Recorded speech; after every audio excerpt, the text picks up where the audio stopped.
Hello, everyone. Hi. Page 329 of Ray Franz's In Search of Christian Freedom, under the chapter Shepherds of the Flock. Ray is noting the dominance of fear in the Jehovah's Witness mindset. And he cites a specifically poignant and almost unbelievable example here of how this fear causes harsh measures to be taken toward those that Christ would characterize as the little ones, the lambs who have come to him in faith, who believe in him.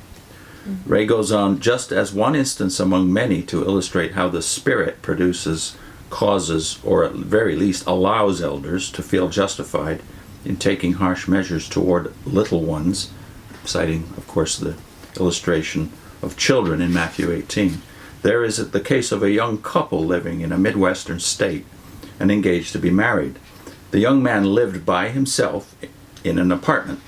The young woman lived with her mother and stepfather.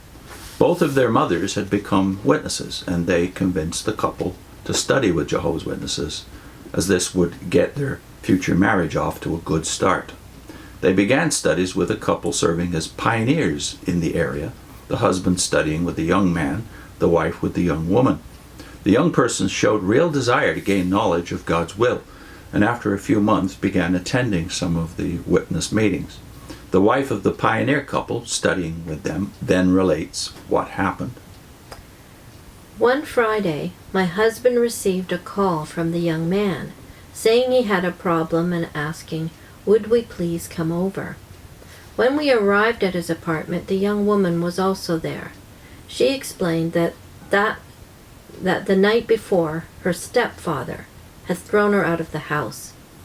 Having nowhere else to go at that late hour, she had gone to her fiancé's apartment, and concerned to do the right thing, he gave her his bedroom and slept on the sofa. Their call was because they wanted to find a place immediately for her to stay. My husband and I volunteered to let her stay with us until she could either resolve things with her stepfather or find another place to stay. She was to come to our house that evening. As we drove away, my husband told me that even though he felt fine about the arrangement, he nevertheless wanted to clear it with the congregation elders first.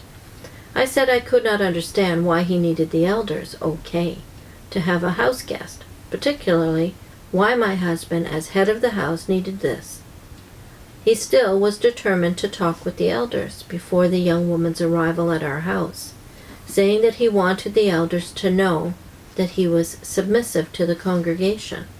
Or to the organization. To the organization. Sorry. That evening he met with two elders, and after a long private discussion was told that under no circumstances should we allow the young woman into our house.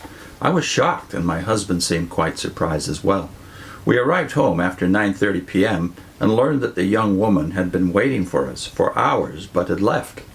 My husband phoned her and informed her that the elders did not want her to stay with us, and that our offer thus had to be canceled. The young couple did not know what to do and decided that she would have to spend yet another night at the apartment. The next morning at 9 a.m., two elders knocked at the apartment door, were invited in. The young couple said that they at first were delighted that someone was coming to help them. The elders, however, simply asked if it was true that the young woman had spent 2 nights in the apartment. The couple said it was true and tried to explain why. The elders replied that that was all they needed to know, and told them that in view of what had happened, they had no other choice than to formally disassociate the couple the next day at the Sunday meeting. There was presumption of guilt beyond what the elders had been told. We arrived shortly after the elders left and found the couple depressed and disillusioned. I could not believe that such action was necessary in view of the circumstances, particularly with people who had just been studying 3 months and had only attended a few meetings. When my husband contacted the elders, they informed him that they could properly disassociate anyone as long as the person had attended even 1 meeting. Sunday, with the couple's mothers and 2 sisters present, the formal announcement of their disassociation was read, and the audience told that they were not to be associated with. The young couple were now also split off from their families. My husband made an appointment a few days later to speak with a circuit overseer. Seemingly very empathetic, the man, however, told us that, while he wished he had known before the announcement was made, now that it was made, there was nothing that could be done about it, that the society did not want to publicly override local elders. The young couple said that they felt that whatever they now did, they were condemned anyway. They began living together. After a few months, married, had children, eventually got divorced. I cannot help but wonder if, had they not been subjected to public embarrassment and alienated from their respective families at that early point in their young lives, whether life's road would have been smoother for them. Regardless of whether their lives would have been different or not, the manner in which they were dealt with certainly displayed little of love, mercy, or compassion. Now Ray goes on. This action took place previous to the November 15, 1988 Watchtower and its ruling that unbaptized persons engaging in wrongdoing are not to be officially pronounced or treated as disfellowship persons. Perhaps under the new ruling, the elders might have acted differently. This, however, simply underscores the wrongness of the imposition of organizationally formulated rules that override individual conscience, that restrict men from expressing the compassion and mercy, as well as sensible judgment, they might otherwise normally express. The damage done by such rules is, in many cases, irreversible.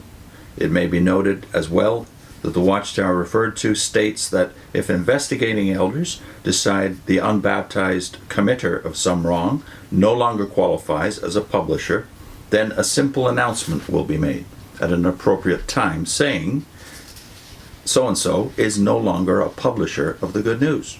This is not a formal disfellowshipping announcement, yet the results would, in all probability, be much the same. While saying that, even in this case, witnesses are not required to avoid speaking with such a one, the Watchtower adds the caveat that despite this, quote, adjustment, the counsel at 1 Corinthians 15:33 should still be observed. Reference to this text, regarding bad associations that spoil a useful habit, would almost certainly cause the majority of witnesses to feel constrained to grant anything more than cool acknowledgement to such an unbaptized person. Virtually none would feel that the readjusted organizational policy would allow them to visit with or spend time in seeking to build up the individual spiritually. If they were to do so, they would undoubtedly be spoken to reprovingly by the elders. Such adjustments in policy, spelled out in legalistic terms and technical distinctions, rarely produce a change in the spirit developed by the organization. And it is that spirit and mindset that lie at the base of so much of the unkindness and lack of compassion manifest. Mm-hmm. So the reputation of the organization is more important than these 2 people. Yeah. Very sad. So next time Ray is going to take up, what example should anybody be following if they pretend to be a follower of Christ? Should it be the Jewish example, which they cite in their own publication? Mm-hmm. Or should it be Christ's example? Mm-hmm. Christ's method with men, which is pretty easy to find in the Gospels. Right. We want to link this one to a video we did over a year ago on Jeremiah, where we talked about Jehovah's everlasting love for Israel as expressed, well, it's right there in the New World Translation as well. Mm-hmm. How we should behave as our Father behaves. Yeah, it's not a New Testament teaching. It's right there in the Old, as Ray goes on to prove in the subsequent segments of this chapter. So we'll link that right now, Jeremiah 31:3, Jehovah's everlasting love.